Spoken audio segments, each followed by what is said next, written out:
The person who's currently known to have reached the oldest age was a French lady called Jeanne Calment, who lived for 122 years and 164 days.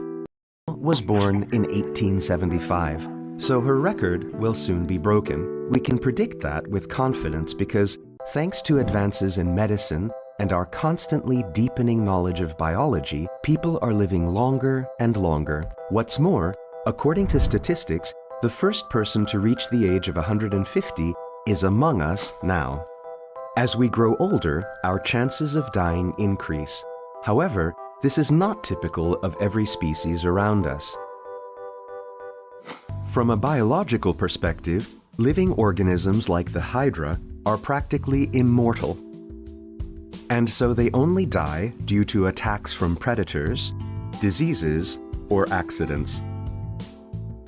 One of the oldest single standing trees on Earth is the Methuselah tree in eastern California, which is 4,600 years old. However, there's another highly effective way of living a long life than existing as one single organism. There's a clonal organism called Pando in Utah in the United States that consists of quaking aspens.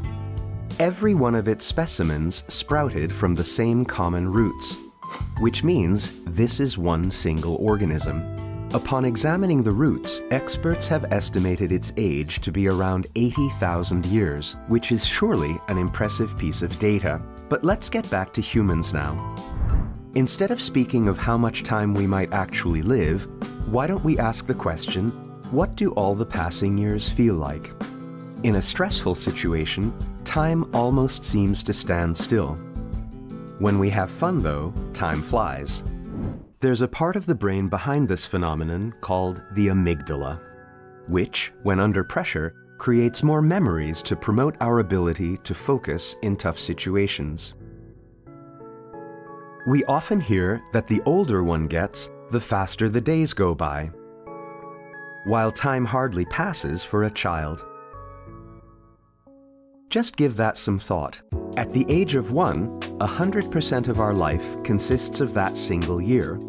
And at the age of 2, that second year represents half of our life. And that third year represents 1/3, and so on. At the age of 50, 1 year will only correspond to 1/50th of our life. Now imagine you are Jean, whose last year corresponded to 1/122nd of her whole life, compared to that 2-year-old toddler, whose 1 year represented half of their experience.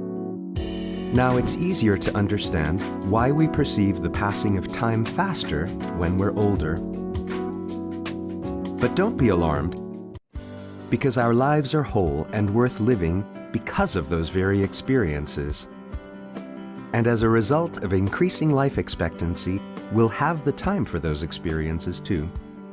So instead of missing out on all the opportunities, always try to gain new experiences and memories. That way, you'll probably have a long and meaningful life.